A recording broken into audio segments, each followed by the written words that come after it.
ہم نتیجہ نہیں مانتے. پی پی کے جو عوام ہے، غیور عوام، انہوں نے پوری دنیا کو ایک میسج ضرور دیا کہ جو لوٹے تھے، جنہوں نے قوم کے ساتھ بے وفائی کی، خان کے ساتھ بے وفائی کی، ایک سخت وقت میں جس وقت خان صاحب اور خالد خورشید نہیں تھے، میدان چھوڑ کے چلے گئے، چاہے لالچ، خوف، بزدلی.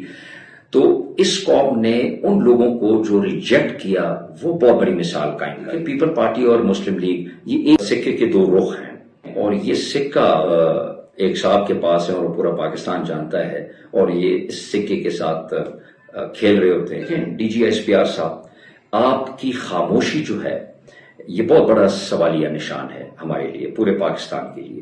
لیکن فوج ہماری فوج ہے، اور فوج کے خلاف بحیثیت ادارہ ہم کسی قسم کے کوئی سٹیٹمنٹس جو ہے وہ برداشت نہیں کر سکتے. ہمارے لیڈر نے بھی کہا کہ فوج ہماری فوج ہے.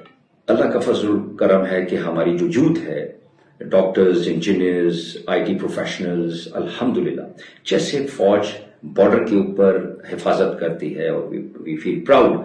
تو ہمارے یہ جو بچے ہیں یہ ملک کے اندر رہ کے اکانومی میں کنٹریبیوٹ کرتے ہیں، اور دشمن کا مقابلہ ان ٹرمز آف اکانومی کرتے ہیں. میں خالد خورشید صاحب بہت آپ کو مبارکباد بھی پیش کرتا ہوں، اور اپریشیٹ بھی کرتا ہوں کہ آپ نے اتنے دور سے بڑے اچھے طریقے سے مینج کی، اور آپ کا جو کارکن ہے وہ ڈٹا رہا. بسم اللہ الرحمن الرحیم. ایاک نعبد و ایاک نستعین. میرے گلگت بلتستان کے غیور پاکستانیوں، السلام علیکم. سب سے پہلے تو جی میں آپ ساری قوم کا بہت شکریہ ادا کرنا چاہتا ہوں آن بہاف آف خان صاحب اور پوری پارٹی کی لیڈرشپ کی طرف سے، پاکستانیوں کی طرف سے، کہ جس طریقے سے آپ نے 7 تاریخ کو نکل کے ووٹ دیا، اور آپ نے ثابت کیا 2024 کی طرح کہ آپ خان صاحب کے ساتھ کھڑے ہیں، اور اس ملک کے مستقبل کے لیے، اپنے بچوں کی مستقبل کے لیے کھڑے ہیں. تو ایک تو میں آپ کو بہت شکریہ ادا کرتا ہوں. اس کے علاوہ میں پاکستان تحریک انصاف کے ورکرز، جتنے بھی ہمارے بھائی ہیں، بچے ہیں ہمارے، آپ سب کا بہت شکریہ، اور آپ سب کو مبارکباد کہ جس طریقے سے آپ نے غیرت کا مظاہرہ کیا، باوجود اس کے کہ آپ کے لیڈر عمران خان صاحب کو جیل میں رکھا ہوا ہے غیر قانونی طریقے سے، غیر آئینی طریقے سے. ایک خوف ہے ان سب کو، کیونکہ مقابلہ کر نہیں سکتے. اور اس کے علاوہ خالد خورشید جس کو 34 سال قید کی گئی اور موت کی تھریٹ دی گئی، اور ان کا یہ خیال تھا کہ آپ لوگ بکھر جائیں گے، لیکن جس اتفاق، اتحاد اور غیرت کا مظاہرہ کیا آپ نے، ایک تو میں آپ کو مبارکباد پیش کرتا ہوں. اور سب سے اہم جو جیت ہوتی ہے وہ اخلاقیات کی ہوتی ہے، وہ آپ جیت چکے ہیں. الیکشن پولنگ جو 7 تاریخ کو ہوئی، قوم نے ووٹ دیا، لیکن ہم سب کو یہ پتا تھا کہ ڈکیتی یہ کریں گے، کیونکہ چور ڈکیت کا کام ہی یہی ہوتا ہے کہ وہ اپنے کام سے باز نہیں آتے. سو قوم کا تو شکریہ. چیف الیکشن کمشنر صاحب نے، آپ نے بڑی ایک اسٹیٹمنٹ دی ہے کہ فری اینڈ فیئر الیکشن ہوا. دیکھیں، جو الفاظ آپ کہہ رہے ہیں ہمیں پتہ ہے کہ یہ الفاظ، زبان آپ کی ہے، الفاظ آپ کے نہیں ہیں. ضمیر بھی کوئی چیز ہوتی ہے، ضمیر کی آواز اگر آپ دیکھیں تو وہ ڈیفرنٹ ہے. اگر فری اینڈ فیئر الیکشن یہ ہے کہ لیول پلینگ فیلڈ نہ دی جائے آپ کی طرف سے کسی کے احکامات کے اوپر، ہماری لیڈرشپ کو نہ چھوڑا جائے، ہمیں پراپر طریقے سے کمپین نہ کرنی دی جائے، پولیس گردی کی جائے، ہم این او سیز کا بھی بہانہ آپ کا ختم کرنے کے لیے آپ کے پاس تشریف لاتے ہیں، ہماری لیگل ٹیم اور ہم سب، لیکن 3 این او سیز ریجیکٹ کیے جاتے ہیں. اور چوتھی کی جو میں نے آفر کی تھی کہ as a citizen of Pakistan آپ کہہ لیں کہ جی جو آپ کا کانسٹیٹیوشن ہے ہم سب کا، اس کے تحت ہم لوگ ایک درخواست دے دیتے، وہ بھی نہیں ہوا. If this is called free and fair elections.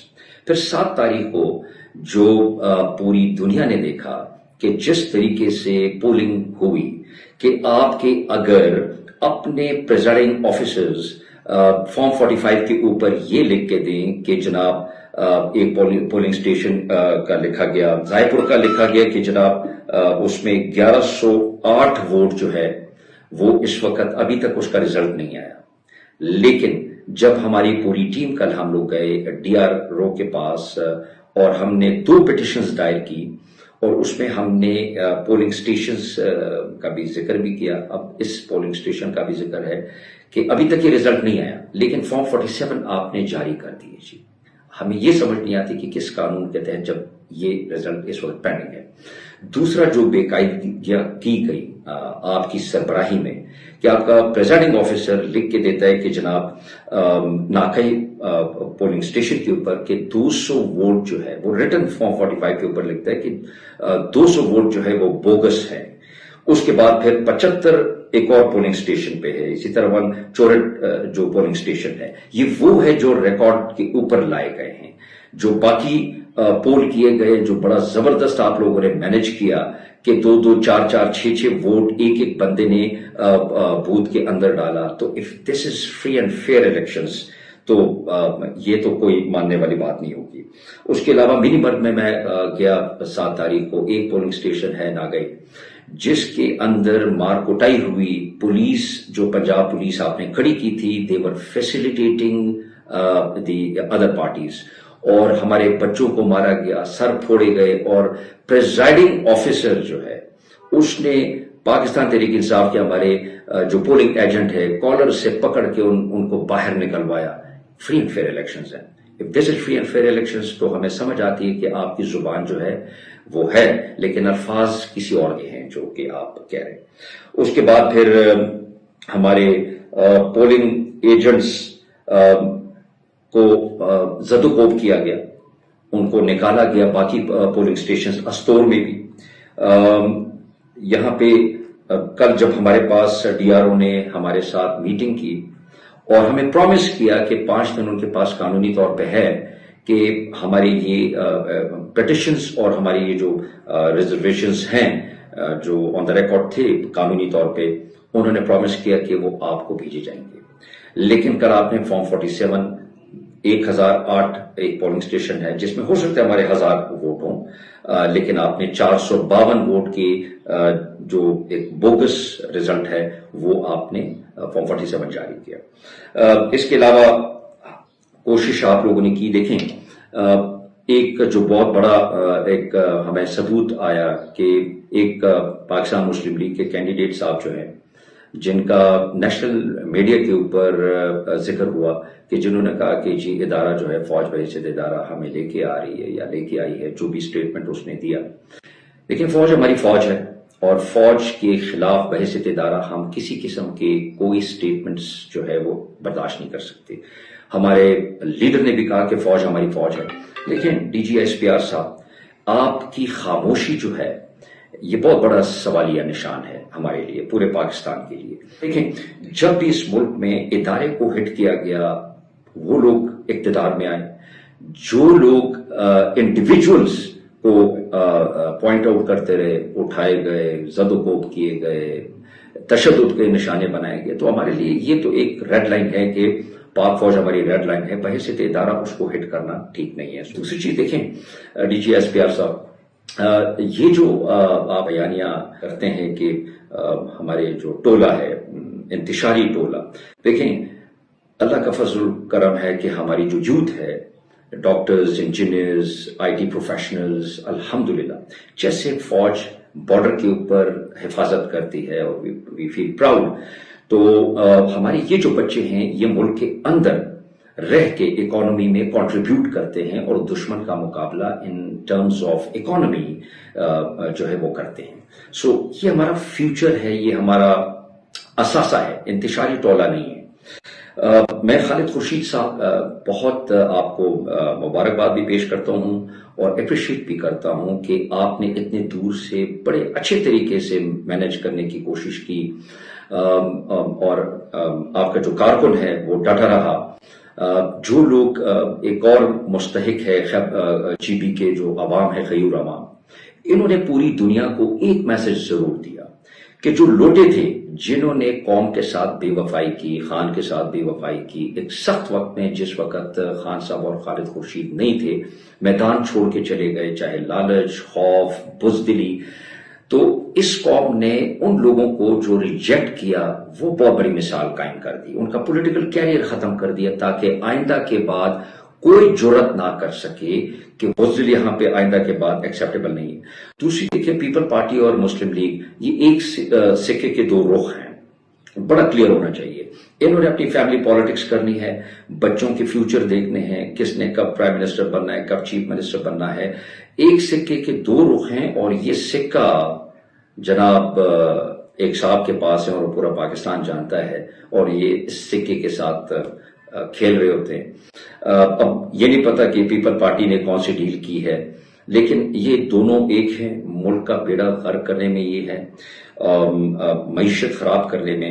اور دیکھیں, ہمیں یاد ہے کہ جب ہمارا ریجیم چینج آپریشن ہوا تو D G I S P R صاحب اس وقت آئے, انہوں نے کہا جی اسٹاک مارکیٹ اوپر جا رہی ہے, اکانومی بہتر ہو رہی ہے. تو جناب دیکھیں, D G I S P R بڑا ریسپانسبل ہوتا ہے, ٹھیک ہے جی. ان کے سٹیٹمنٹس جو ہیں وہ پولیٹیکل سٹیٹمنٹس نہیں ہونے چاہیے کہ وہ جسٹیفائی کر سکیں کہ ریجیم چینج آپریشن کیوں ہوا. پوری دنیا کو پتہ ہے ریجیم چینج آپریشن امریکہ کے کہنے پہ ہوا. خان صاحب کی ایک الیکٹڈ گورنمنٹ جو اس ملک کی تھی اس کو ہٹایا گیا. وہ پھر سائفر کے اس میں بالکل کلیئر آ گیا کہ جی سائفر جو خان صاحب کہہ رہے تھے, اور الحمدللہ ایک ایک بات خان صاحب کی سچ ثابت ہو رہی ہے. ہماری جو ڈیوٹی تھی کہ پوری پارٹی کو مینج کرنا, کوآرڈینیٹ کرنا, میں شکریہ ادا کرتا ہوں سیکرٹری جنرل جو ہمارے بشیر احمد صاحب ہیں, ہمارے جو پریزیڈنٹ بلتستان کے ہیں یوسف نمبردار صاحب, یہاں پہ ہمارے کریم شیر صاحب ہیں, پھر ہمارے جو میڈیا کو کوآرڈینیٹ کرتے ہیں بہت زبردست طریقے سے انہوں نے کیا, ہمیشہ کیا. آفاق ویری ویل ڈن. اس کے علاوہ ہماری جو انفارمیشن ٹیم تھی جس کی رسپانسبلٹی تھی علی تاج اور قمر کی, انہوں نے بڑی کوآپریشن کی. باقی ہمارے جو ونگز تھے انہوں نے بڑا زبردست کام کیا. اور جو میں نے حوصلے دیکھے ان کے, کہ انہوں نے کہا کہ جناب 7 تاریخ کو تو صرف ہم لوگ ان کو بتانا چاہ رہے تھے کہ قوم عمران خان کے ساتھ کھڑی اور ہم ڈٹے ہوئے ہیں. حالانکہ ہمارے ورکرز کھڑے تھے جن کے پاس کوئی کرپشن کا پیسہ نہیں تھا, لوگ خود ووٹ کے لیے نکلے. موبیلائز کرنا بڑا مشکل تھا بیکاز فائنینشلی پرابلمس تھے. یہ جو لوگ ہمیں کہتے ہیں کہ جی, جن کو ہم نے کہا تھا کہ مرد کے بچے ہو تو میدان میں اترو, چوڑیاں پہنے ہوئی تھی انہوں نے, اور جو قوم کا پیسہ لوٹا تھا وہ موبلائزیشن میں ان کے کام آیا, اور یہ پھر لوٹیں گے, پھر موبلائزیشن کی طرف جائیں گے. سو ایک سلسلہ ہے, لیکن ہماری جدوجہد ہے. اور ہماری جو پارٹی کا جو ایک سٹرکچر تھا یہاں پہ, جو ایک اتحاد تھا, وہ بڑا زبردست بانڈ بن گئے ان لوگوں کا آپس میں. اور انہوں نے شو کیا کہ جی آپ ہمارے لیڈرز کو جو مرضی کریں. ہر بچہ, ہر ورکر یہاں پہ عمران خان اور خالد خورشید ہے, انہوں نے آنکھوں میں آنکھیں ڈال کر کے ان کو ٹف ٹائم دیا. شروع میں انہوں نے جو چھوٹے چور ڈکیت تھے جو فارم 47 کے تھے ان کو بھیجا, لیکن جب ان کو ہم نے سرپرائز دیا اور ایک دم ایک ہائپ کریٹ ہوئی گلگت بلتستان میں, اور عوام سمندر کی طرح نکل آئی, شو کیا پوری دنیا کو کہ نہیں ہم لوگ خان کے پیچھے کھڑے ہیں, کہ ایماندار لیڈر کے پیچھے کھڑے. جیسے یہ قوم غیرت مند قوم, جن کا جتنا بھی شکریہ ادا کرنا چاہیں ہم لوگ, کہ بحیثیتی قوم نے پاکستان کے ساتھ الحاق کیا. 2020 میں انہوں نے عمران خان کو ووٹ دیا, ایک ایماندار لیڈر کو. آج بھی انہوں نے ثابت کیا کہ ہم ایمانداری کے پیچھے کھڑے ہیں. ایک صاحب آئے تھے علیم خان صاحب, اور ان کو وہ شٹ اپ کال دی گئی کہ پوری دنیا یاد رکھے گی. وہ سمجھتے تھے کہ میں جو بلینئر ہوں, اور جو صاحب پیچھے سے ایک اشارہ ہے جو ہینڈل کر رہے تھے ان کو کہ آپ نے پیسہ انجیکٹ کرنا ہے. یہاں پہ پھر میں غیرت مند قوم کو کہنا چاہوں گا, پاکستانیوں کو گلگت بلتستان کے, آپ نے ان کا پیسہ ٹھوکر مار کر کے وہ کر دیا کہ ہم بکنے والے نہیں ہیں, اور آپ نے ان کو پورے پاکستان کو ایک میسج دیا. تو میں آپ کو دل کی گہرائیوں سے شکریہ بھی ادا کرتا ہوں, مبارکباد بھی دیتا ہوں کہ آنے والی جنریشن کو آپ نے بڑا زبردست پیغام دیا جی. میں پھر آخر میں کہوں گا کہ پاکستان کی خاطر ہمیں ڈیلز بھی کرنی چاہیے, ہمیں کمپرومائز بھی کرنا چاہیے. اگر کوئی ایشو ہے تو میں ایون جنرل آصم منیر صاحب اور جتنے ہم سٹیک ہولڈرز ہیں, ہم سب کو انا کو چھوڑ کے ہمیں بیٹھنا چاہیے کہ پاکستان کی بینیفٹ کی جو مستقبل ہے اس کے لیے بہتر کیا ہے. ہم سب انسان ہیں, ہم غلطیاں کر سکتے ہیں, اور اللہ تعالیٰ کی صفت ہے کہ اس سے غلطی نہیں ہو سکتی. سو اگر ہم لوگ محب وطن پاکستانی ہیں, اگر ہم سمجھتے ہیں کہ ہم نے پاکستان کو آگے لے کے چلنا ہے, تو آپ سب, ہم سب کو بیٹھنا پڑے گا, اپنی غلطیوں سے سیکھنا پڑے گا, اور ہم ایک طے کر لیتے ہیں, ایک روڈ میپ بنا لیتے ہیں کہ آئندہ کے بعد لوٹ مار نہیں ہوگی. قرآن کے اوپر ہم ہاتھ رکھ لیتے ہیں کہ جناب آئندہ کے بعد جو کچھ ہم سے غلطیاں ہوئی، ایک روڈ میپ بنانا چاہیے کہ پاکستان کو آگے ہم نے کیسے لے کے چلنا ہے، سارے اداروں نے کیسے کوآپریٹ کرنا ہے، جوڈیشری ہے، سب سے امپورٹنٹ چیز ہے، جوڈیشری کو ختم کیا گیا۔ اور میں ہمیشہ کہتا ہوں کہ پالیٹکس بھی اچھی چیز ہے، فوج بھی اچھی ہے، جوڈیشری، بیوروکریسی، ہمارے جتنے بھی ادارے ہیں، اداروں میں کوئی پرابلم نہیں ہوتا۔ یہ ہم انفارچونیٹلی جو بلیک شیپ یا کالی بھیڑیا ہم لوگ مختلف جگہوں پہ بیٹھے ہوتے ہیں، ہم لوگ ان سب کو کھوکھلا کرتے ہیں، سب کو نقصان پہنچاتے ہیں، جس کا نقصان اسٹیٹ کو ہوتا ہے، ریاست کو۔ سو میں پھر وہی ریکویسٹ کروں گا سب کو کہ آئیں مل بیٹھ کے پاکستان کی خاطر بیٹھتے ہیں، آنا چھوڑ دیں اپنی غیرت کو، ایز 25 کروڑ بیچارے غریب لوگ جو ہیں ان کے لیے ہم لوگ بیٹھ جاتے ہیں، اور اس میں کوئی بری بات نہیں ہے کہ ڈیل کریں، کمپرومائز کریں، but the point should be Pakistan. آپ کے چیف الیکشن کمشنر صاحب، جس کو آپ فری اینڈ فیئر الیکشنز کہتے ہیں، یہ آپ کا ہم نتیجہ نہیں مانتے۔ آپ نے جس کو بے وقوف بنانا ہے وہ بے وقوف بنائے۔ انشاءاللہ پاکستان جو ہے وہ ایک باشعور قوم ہے، ہم پڑھے لکھے لوگ ہیں، ہمیں سب کچھ پتہ ہے کہ ہو کیا رہا ہے۔ ہم انشاءاللہ تعالی میدان چھوڑ کے جانے والے نہیں ہیں، ہم جب تک ہے انشاءاللہ پاکستان کی بقا کی جنگ لڑتے رہیں گے۔ پاکستان زندہ باد۔